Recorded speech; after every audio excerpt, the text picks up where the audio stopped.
Olá, sejam muito bem-vindos a mais um Minha Saúde, que é o seu programa semanal com dicas e informações para você cuidar muito bem da sua saúde e da saúde de quem você ama.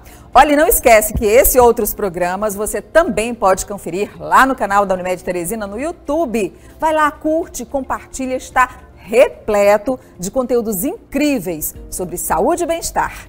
14/9. Esses dois números são um alerta para grande parte dos brasileiros e podem indicar a hipertensão arterial. A Sociedade Brasileira de Cardiologia, a SBC, aponta que cerca de 30% dos brasileiros são hipertensos. Para alertar a população sobre os perigos desta doença, foi criado o Dia Nacional de Prevenção e Combate à Hipertensão Arterial. E para falar mais sobre essa temida pressão alta, também como é conhecida a hipertensão, nós vamos conversar hoje com o médico cardiologista Alcino Sá, cooperado da Unimed Teresina. Doutor Alcino, muito obrigada por atender o nosso convite. Um bom dia para o senhor. Bom dia, Nádia, bom dia a todos. Eu que agradeço ao convite. Seja muito bem-vindo. Olha, nós vamos começar esse bate-papo aqui com o doutor Alcino, explicando para a gente o que de fato caracteriza a hipertensão arterial, que também é popularmente conhecida como pressão alta, né, doutor? E por que a definição desses números? 14/9. Que definição, que parâmetro é esse? Nádia, a hipertensão é uma doença em que os níveis de pressão eles são persistentemente altos e a gente definiu que seria acima de 140/90.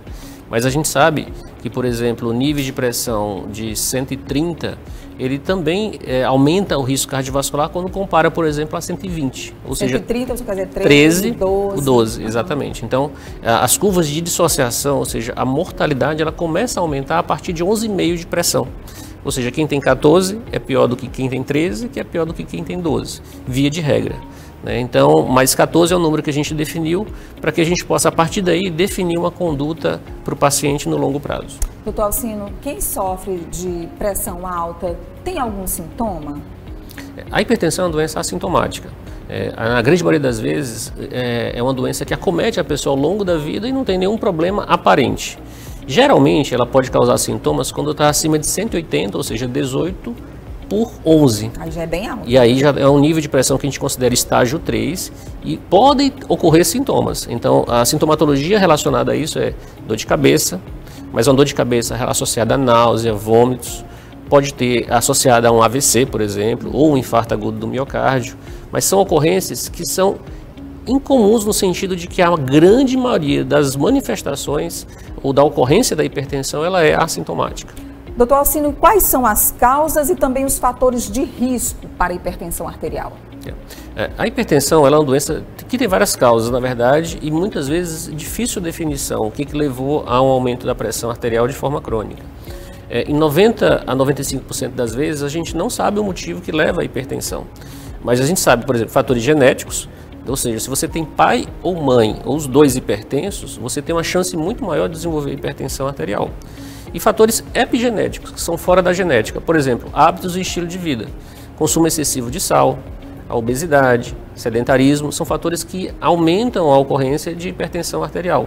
Nós vamos continuar esse papo aqui com o Dr. Alcino Sá, cardiologista, mas antes eu quero deixar um alerta muito importante para você que é beneficiário Unimed Teresina. Veja só, na hora de pagar o boleto do mês, muito cuidado com os golpes. É importante ficar atento e sempre verificar se a origem do boleto é confiável, se os 3 primeiros dígitos do código de barras são os mesmos do banco, se o nome, data e CNPJ do favorecido estão corretos e se o valor cobrado é o mesmo do seu boleto. Na dúvida, acesse o canal oficial da Unimed Teresina e solicite a segunda via do boleto. O site é unimedteresina.com.br. Continuando nossa conversa com o Dr. Alcino Sá. Dr. Alcino, a hipertensão não controlada, ela também pode gerar complicações e estar associadas a outras doenças? E quais são essas doenças? Sem dúvida, boa pergunta, porque a hipertensão é uma grande causa de doenças cardiovasculares.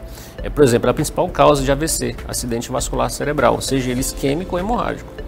É uma das principais causas de infarto, de doença renal com necessidade de hemodiálise, de insuficiência cardíaca, que é o coração crescido, e de cegueira, com a doença da retina. Então, é uma doença que, apesar de ser uma doença que, do ponto de vista cardiovascular, ela acomete outros órgãos importantes. Então, é importante a gente tratar de forma adequada, reduzindo os níveis de pressão arterial. Excelente dica, viu, doutor Alcino? Nós temos algumas dúvidas aí do pessoal de casa, vamos acompanhar aqui no telão as perguntas que chegam pra gente. A Rebeca Silva, doutor Alcino, ela é beneficiária da Unimed Teresina e ela pergunta se apenas pessoas mais velhas podem ter hipertensão. A partir dos 30, a ocorrência da hipertensão ela é mais frequente. Mas é importante entender que quanto mais idoso, maior a chance de desenvolver hipertensão. Por exemplo, 60% dos idosos são hipertensos. E 30% dos adultos no mundo inteiro, no Brasil também, são hipertensos. Nós temos mais uma pergunta, doutor, aqui de telespectadores da gente, seguidores das redes sociais. A Solange Albuquerque: os meus pais são hipertensos, doutor. Minhas chances de ter a doença são maiores? São bem maiores. Então é importante, nesses casos, ter um acompanhamento mais regular e mais frequente com o médico. Não necessariamente o cardiologista, mas para a gente possa definir com mais precocemente o tratamento da hipertensão. E é importante, quando a gente fala em tratamento, não é apenas tratamento medicamentoso. O tratamento ele começa com a mudança de estilo de vida, diminuir o sal da alimentação, atividade física regular, controle do peso.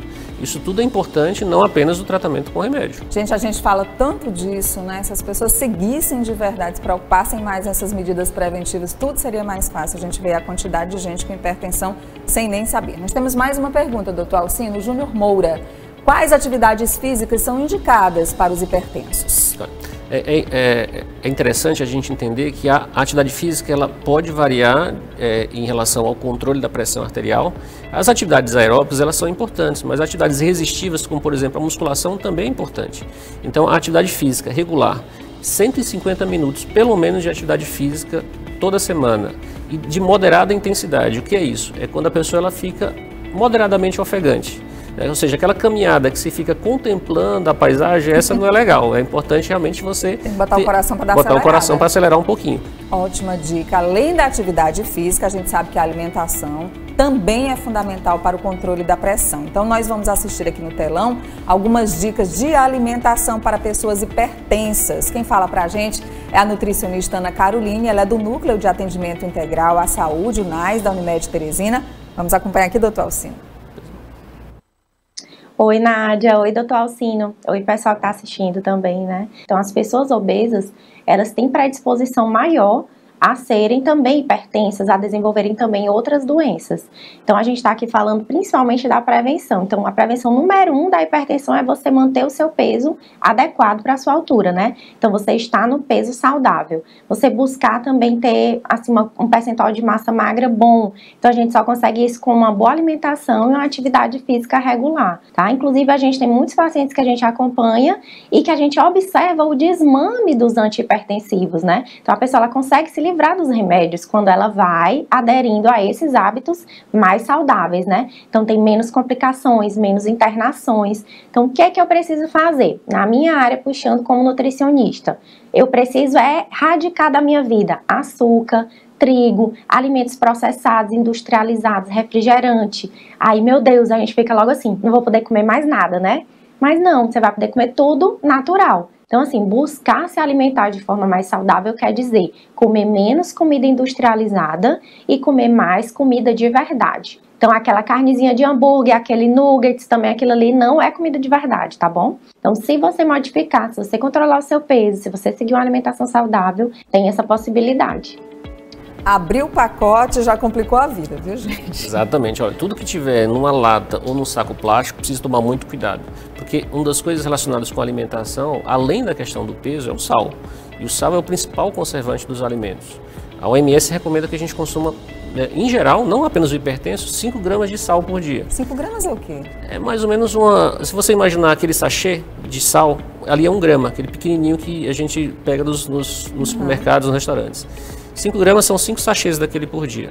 E se você imaginar, o nosso consumo médio do brasileiro do sal é de 10 a 12 gramas de sal. Ou seja, a gente está em dobro aí do consumo. Doutor Alcino Sá, médico cardiologista cooperado no Unimed Teresina, conversando hoje com a gente sobre a importância desses hábitos saudáveis. Muito obrigada, doutor. E até a próxima. Eu é que agradeço. Muito obrigado. Bom, gente, nosso programa vai ficando por aqui. Na próxima terça-feira temos mais um encontro marcado às 11h50 com Minha Saúde da Unimed Teresina. Uma ótima semana para você. Até lá. Tchau, tchau.